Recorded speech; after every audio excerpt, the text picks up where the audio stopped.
Shashi Tiwari, Jeevan Shruti.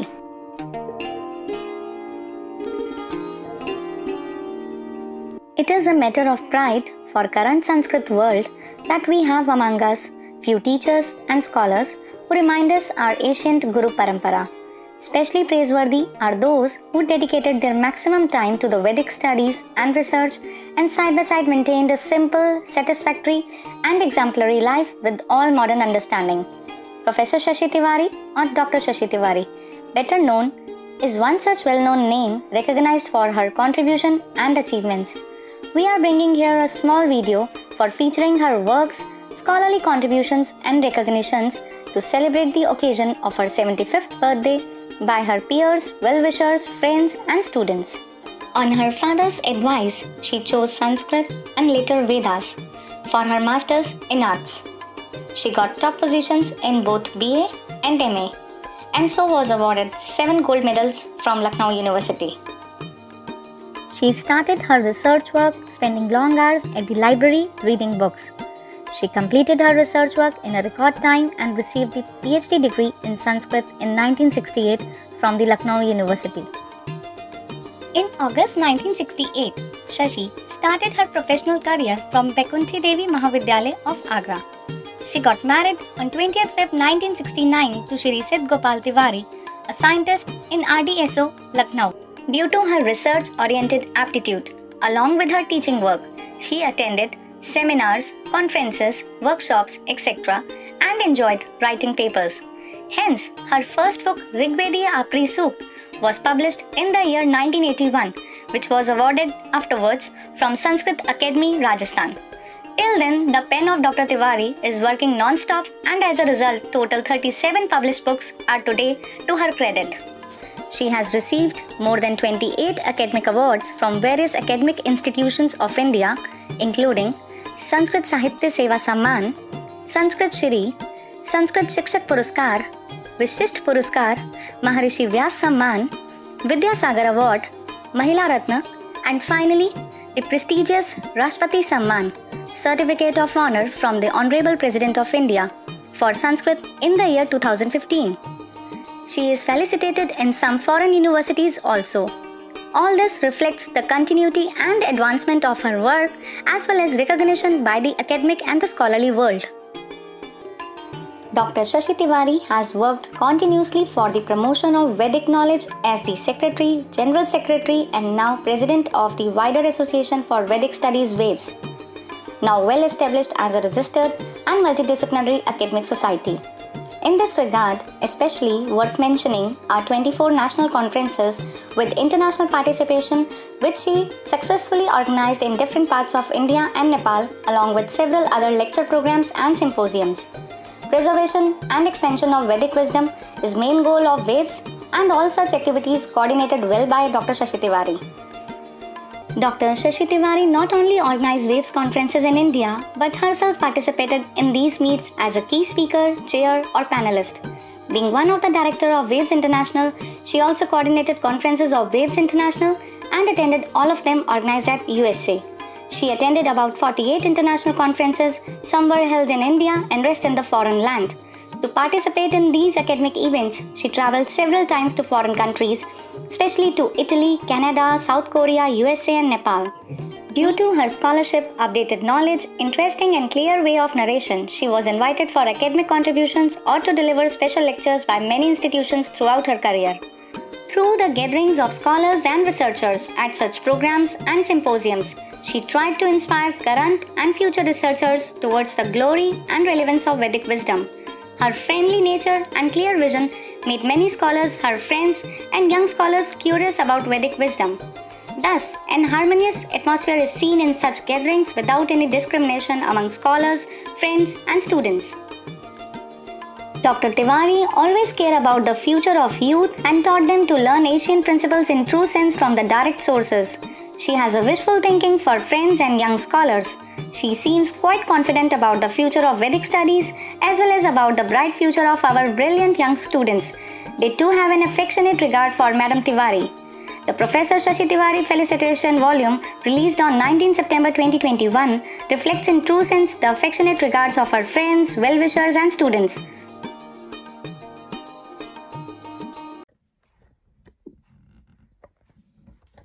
What is the significance of Hindu Dharma?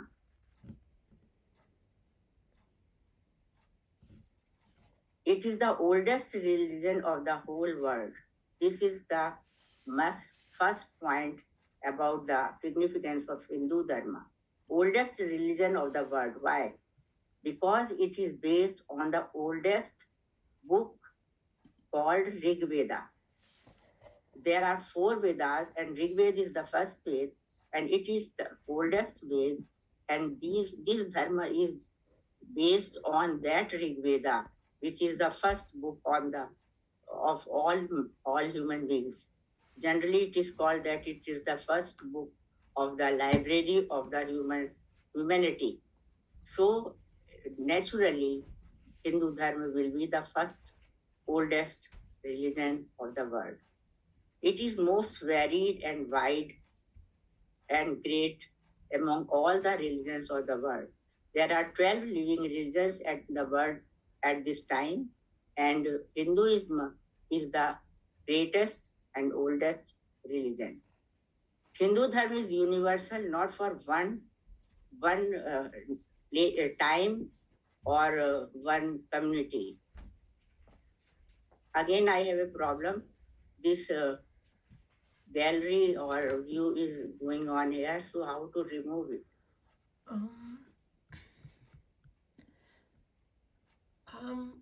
What's the problem, ma'am? Sorry, I didn't understand. My slide is covered by these photos. Oh, the participants view?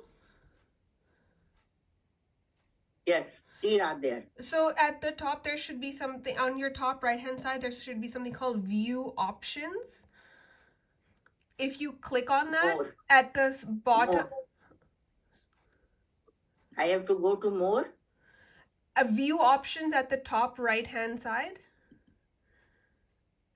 and if you click on it at the bottom, it says side by side. If you remove it, the participants' pictures might be removed.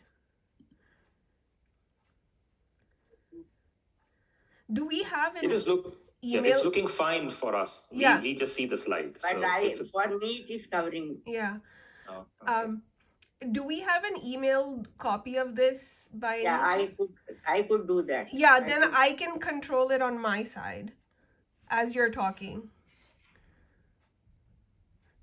You control it. Yeah, because slide is covered. Yeah, for us, it's normal. We can see everything. So we were talking about Hindu Dharma and its significance. Hindu Dharma is universal, not for one time or for one community. Generally, it is said, and it is very true also, because this Dharma is not talking about any place, any time, any community. I am talking exactly about the Vedic Dharma, as we were discussing Rig Veda. So the very first beginning of this Dharma we are talking about, and these lines are for that only. It is on the collective wisdom and inspiration of great seers and sages who made this Dharma. So you will say that no, one has made it. It is collective wisdom. It is collective inspiration of our great sages and seers. We are not taking the names of any seer or sages. This is also very important point. But their wisdom is collectively responsible for the creation of Hindu Dharma. And that is why it is developed through centuries, not a one time, but centuries. It is constant. It is in continuity. All the time it is taking something or it is changing something. So Hindu Dharma, which is called Hindu Dharma by me and Hinduism generally by the people, is like that only, and it is its significance. In next slide, we are talking about Sanatan Dharma. Originally, the name of Hindu Dharma is Sanatan Dharma. This is original name. Sanatan Dharma means eternal faith. The faith or the Dharma which is coming from all time. It is for all time. It is endless. It is eternal. So that is why these are the meaning of Sanatana, and Dharma meaning is given here faith, which is not also very exact. So it is not based on the teaching of any single preceptor or a sage.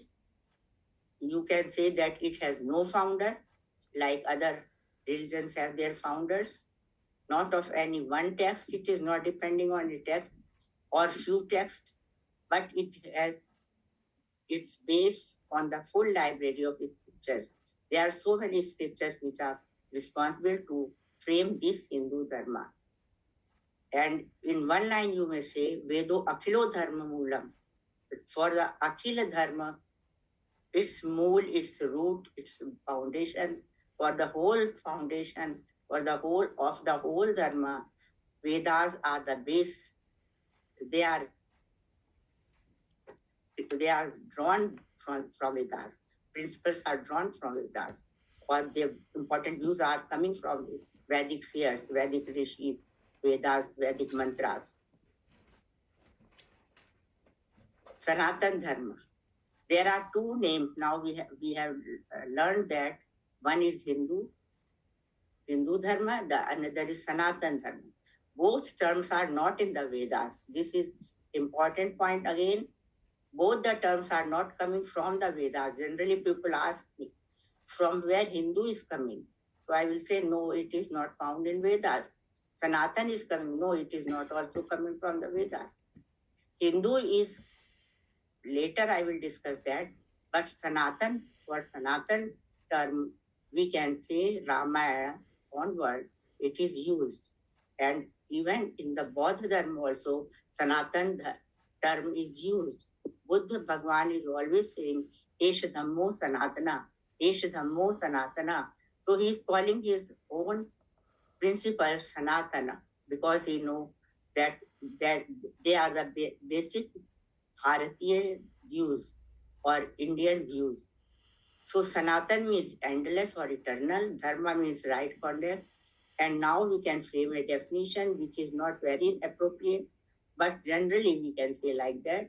Code of right conduct, eternally followed from time immemorial. That is Dharma, Hindu Dharma. Or in simple, eternal way of right living. It is way of life, living. It is a way of right living. So this type of definition can be framed for Hindu Dharma because it is not very easy to understand. There is no founder, there is no basic text, and even then that is eternal. So this is to understand very well, very clearly, then only people will understand. And what is the term in Vedas for all these things? Rita. Rita. Rita is in the Vedas. Rita is the terms gives the meaning of cosmic law. Cosmic law which governs the cosmos. The whole cosmos is governed by cosmic law, and that is called Rita. All the deities are following that. All elements of nature is following Rita. And so Rita is the controlling power of the whole universe for the whole nature. And that term can be the basic of dharma, which was developed later on. Even dharma is not in the sense of dharma. Dharma term is known to Vedas. It is no problem there. Dharma is from the very beginning in the mantras, but not in the real sense of religion, which people used to later on. The term Hindu, from where it is coming. It is important also. Basically, Hindu term is a geographical term. Hindu term is coming from the term Sindhu, which is the great river which runs on the northern part of the India. And Sindhu were called Hindu by Greeks. It means Sindhu was the name of the river and Hindu was the name of the people which were living on the other side or the southeast side of the Sindhu. And so Sindhu were called Hindu. This is not my opinion, but people, many scholars are agreeing to this opinion only. Some say that the term Hindu is coming from Sindhu, and that was the change or in the pronunciation done by the Persians, Parsi Dharma, which has Avesta, Jendavesta, their book, as the ancient book. So these are two opinions, and generally this name is called accordingly Hinduism by general people. So Sa was announced as Ha. This Sa was announced as Ha.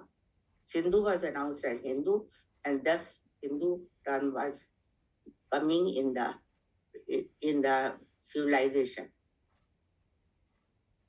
for the people, for the dharma. What is dharma? Dharma is a wide concept. Now we have changed, religion is not dharma, but what is dharma? So dharma is a wide concept and religion is not so wide. Dharma is the first and the comprehensive concept in the life of a human being. Without dharma in life, no one can live. It is valid throughout the life of a human being. Dharma is the adharak principle. Dharma is the sustaining aspect of the life. Without dharma, no one can live in a human being's life. It implies not only the religious and philosophical framework, but many aspects. So dharma as a concept is also very complicated, but it's not very complicated for us. We are using all the time and we know what it says. As for example, we say that in Agni used to burn, Agni used to give hot feeling, and water gives the coolness all the time. So here it is written, dharma implies justice, virtue, morality, righteousness, law, duty, karma, swabhav, swarup, kartavya, niyam. There are so many meanings of dharma. So reality of any substance is called dharma. As fire burns, water cools. When water is 100% hot, even then it will exhaust the fire. अग्नि को बुझा देगा, कितना ही गर्म पानी क्यों ना हो. इसी तरह आग को कितना ही प्यार करो, वो जला के रहेगी. इसी तरह सबके धर्म होते हैं जो उसके स्वरूप को बनाते हैं. जैसे ग्रोइंग इज द धर्म ऑफ ट्री, मनुष्य धर्म, मानव धर्म, we have some dharma and then we will be manushya. Chhatra dharma, if that one is a student, it has chhatra dharma. Wife has patni dharma, pati has pati dharma. So like that, all which these things or persons are in existence, their existence is depending on certain aspects which used to dharana karna, which are sustaining them, and then only on the basis of that person is known accordingly. So this is the concept of dharma, not very difficult to understand, and it is not the religion in any sense. That is why it is better to use Hindu dharma instead of Hinduism.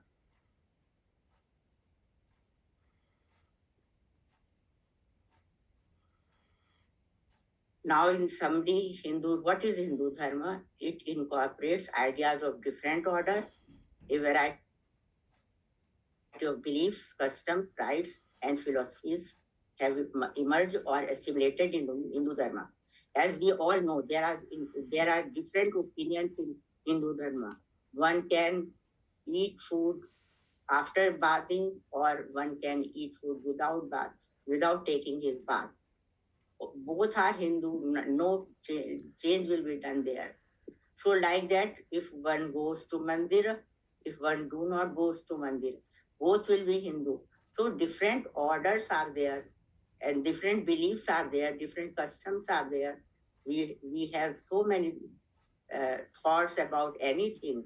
Even then, they are Hindu, and the thought is called Hindu, and the dharma is called Hindu dharma. So this is the real concept, and that makes it eternal. That is the reason it is eternal. India has witnessed conflicting civilization. Each has contributed to Hinduism. This is another part. I have tell in the very beginning that Hindu Dharma is assimilating all things all the time, because it is changing all the time. Even today, if some person is very powerful, it can be, his ideas can be assimilated by us, and it will be a part of Hindu Dharma. As Kabir, you know about Kabir, he never went to any school, but his dohas are part of Hindu Dharma. Or Mahatma Gandhi's few doctrines may be the part of Hindu Dharma, Ahimsa, Satyagraha. These are his own ideas. Only Satyagraha, I can say, not Ahimsa, because Ahimsa Parmo Dharma is in the Vedas. So Ahimsa is the doctrine of Buddha Dharma also, Jain Dharma also, Hindu Dharma also. So there are customs, rites, philosophies which are assimilated, merged in different orders in Hindu Dharma. That is why this is a quotation from Radha Krishnan. Hinduism is more a culture than a creed. It is not a doctrine, but it is a culture which is assimilating continuously something or the other. Now, in short, what are the beliefs of Hindu Dharma? I have given only 5 points, and you all know this, but you cannot count them. Now you can be able to count them, you can be able to refer them. First is one supreme being. Hindu Dharma believe in one supreme being who is all pervasive, who is in all and everywhere. Maybe it जड़ हो या चेतन हो, मनुष्य हो या पशु हो या पक्षी हो या धर्म हो, सब में ब्रह्म है, सब में सुप्रीम बीइंग है. ये पहला विचार है जो हिंदू धर्म का सबसे अंडरलाइंग फैक्ट है. Second is law of karma, karma siddhanta, cause and effect theory, which is called in modern terms. So if there are cause, if there is effect, there will be a cause. And according to that, we have, our seers have planned karma theory. Karma creates fruits or phal, karma phal. And according to karma phal, next birth is given there. So rebirth is also a concept that connected with karma theory. Then endless cycles of creation, existence, and evolution. Srishti, Sthiti, or Sanghar. 3 aspects are there in the creation of the world, and this is a cycle which is endless. When there is dissolution, creation starts. So what was the first? No one can say. सृष्टि पहले हुई कि प्रलय पहले हुआ? क्योंकि ये circle में घूम रहा है, ये एक गोले में घूम रहा है, इसको बताना मुश्किल, ऐसा माना जाता है. Next is point is all souls are revolving towards union with God. We are souls, we have our spirit, we have Atma, and that Atma is revolving all the time towards the union with the God. ब्रह्म से मिलने के लिए आत्मा, सब आत्माएं कोशिश करती रहती हैं, और इसे मिलने को मोक्ष कहते हैं. So moksha is the aim of all the Atmans. This is next point. And the last one I have quoted here is welfare of the entire humanity. Sarve bhavantu sukhna, sarve santu niramaya, sarve bhadrani pashantu, ma kaschit dukh bhag bhave. For the welfare of all people, all humanity, all means pashu pakshi भी उसमें आ जाएंगे. Birds and animals will also be included. So this is the view of Hindu Dharma, that all should be healthy and happy. And the last, I will be discussing goal of life. What is accordingly Hindu philosophy goal of life? Dharma, Purusharth are 4 there. Dharma, Artha, Kam, Moksha. These are 4 parts of it. Purusharth, which are the goal of a life of a human being. And there is a debate about these 4. Dharma, Artha, Kam, and Moksha. These are 4 goals, or Dharma, Artha, Kam, Moksha, when joined are the goal. combined, when they are combined, they will be one goal. So is it okay, or the first one is okay? Then the second, you can say about the goal, happiness is the goal of all human beings. And if that happiness is endless happiness, it is called ananda. And for getting ananda, knowledge of self should be known, Atma Gyan should be there, and through Atma Gyan, moksha is achieved. So moksha and happiness are almost similar or comes one by one, and this is the goal of the Atman, any Atma which is on the earth, which is living a life. For that, there are so many points in the Hindu Dharma. Some of them you must be knowing. There are the three paths. There are 4 stages. 3 paths mean bhakti, marg, jnana marg, karma marg. If you will go to any road, there are 3 roads. If you will go to any road, you will reach to a particular building. So like that, moksha will be achieved by all the 3. But there are 3 paths. Accordingly, people can choose them. 4 stages. Like that, there are so many points. I am leaving it saying etc. etc. And this is the last slide, I think. Thank you very much for your patience, little hearing. Thank you, Manisha.